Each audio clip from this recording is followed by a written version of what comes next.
Everyone thought Second Life would be our digital future. They were wrong. For a brief, heady period, it wasn't Facebook or Google that dominated conversations about our digital destiny. It was Second Life, a virtual world promising a true metaverse long before the term was bandied about by tech giants. It offered a vision of boundless digital creation, commerce, and community. But that vision, much like a poorly rendered avatar, never quite solidified. Born from the ambitious mind of Philip Rosedale and his company, Linden Lab, Second Life launched in 2003. It wasn't a game in the traditional sense, but an open-ended platform. Users, known as residents, could create anything: homes, businesses, entire islands, all bought and sold using Linden dollars, the platform's native currency, convertible to real-world cash. Imagine a world where you could own virtual land, build a thriving enterprise, and interact with millions of others, all without leaving your desk. This wasn't some distant sci-fi fantasy. It was happening, right then, for hundreds of thousands of people. It was a digital Wild West, brimming with both opportunity and chaos. Big brands certainly bought into the hype. IBM built virtual meeting rooms. Reuters even had a virtual correspondent reporting on Second Life events from within the platform. Even politicians, like French presidential candidate Ségolène Royal, established virtual campaign headquarters, believing this was the next frontier of public engagement. The media, ever hungry for the next big thing, amplified the narrative. Feature articles in the New York Times, segments on CNN, even Business Week ran a cover story. Second Life was presented as the inevitable future of the internet, a digital frontier where the lines between the physical and virtual would irrevocably blur. At its peak around 2007-2008, Second Life boasted millions of registered accounts, with hundreds of thousands logging in monthly. Its economy was thriving, with real businesses earning real money. One resident, Anch Chung, famously became the first virtual millionaire, converting her virtual land holdings into over $1 million. But beneath the glittering surface of virtual enterprise and media fanfare, cracks were beginning to show. The promise of an accessible, intuitive metaverse clashed violently with the reality of Second Life's clunky, demanding technology. It wasn't built for mass adoption. It was built for tinkerers. The system requirements were steep for the time. Running Second Life smoothly often meant a powerful, expensive computer. And even then, frame rates could be abysmal, avatar rendering slow, and the interface, a labyrinth of menus and arcane controls, proved to be a formidable barrier to entry for many. The learning curve was less a curve and more a vertical cliff face. New users were often dropped into a bewildering landscape with little guidance, left to fend for themselves in a world already populated by established communities and sophisticated creators. Many simply logged off, never to return. Then there was the content itself. While freedom of creation was a core tenet, it also led to an unmoderated free-for-all.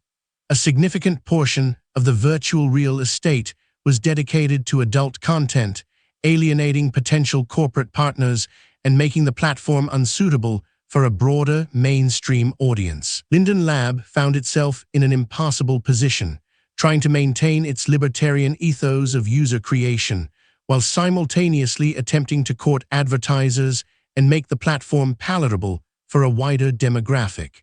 These two goals were fundamentally at odds, and the company struggled to reconcile them. The economy, while impressive on paper, also had its dark underbelly. Fraud, scams, and intellectual property theft were rampant. The promise of real-world money attracted scammers, and Linden Labs' attempts to regulate a truly open economy often felt like playing whack-a-mole with digital delinquents. By the late 2000s, the initial burst of media attention had faded. The novelty wore off, and the practical difficulties of using Second Life became more apparent. Attention shifted to simpler, more accessible platforms like Facebook and eventually mobile apps, which offered instant gratification without the steep learning curve. The promised metaverse, a seamless digital extension of our lives, felt more like a cumbersome, niche hobby. It was a place for a dedicated few, not the teeming masses envisioned by its early proponents. The dream of a universal virtual world began to recede, replaced by more practical, if less ambitious, digital spaces. Philip Rosedale himself eventually stepped down as CEO in 2008, a symbolic moment reflecting the platform's struggle to evolve beyond its initial vision. He returned briefly years later, attempting to reignite the flame, but by then, the digital landscape had shifted irrevocably. Second Life never truly died, however. It simply plateaued, settling into a comfortable, if considerably smaller, existence. It became home to a dedicated community of creators, artists, and role-players who valued its freedom and depth, precisely because it wasn't catering to the lowest common denominator. Today, Second Life continues to operate, a peculiar relic of an earlier internet era. It still has an active user base, a thriving internal economy, and ongoing development. But it's a testament to what happens when ambition outstrips technological capability and user experience. The story of Second Life isn't one of outright failure, but rather a cautionary tale of overpromising and underdelivering on a grand scale. It was a pioneer, a visionary, but one that arrived decades too early, without the underlying infrastructure or user-friendly design to truly realize its potential. It offered a glimpse of a future that felt attainable, a digital utopia where creation and commerce reigned supreme. But it also exposed the brutal realities of building such a world, the technical hurdles, the social complexities, and the inherent conflict between absolute freedom and mainstream appeal. When Mark Zuckerberg announced Facebook's pivot to Meta and the Metaverse in 2021, many in the tech world smirked. They'd seen this movie before. The promises sounded eerily familiar to those once made by Linden Lab. The vision was grand, but the execution remained the ultimate test. Second Life stands as a stark reminder that simply having a compelling vision isn't enough.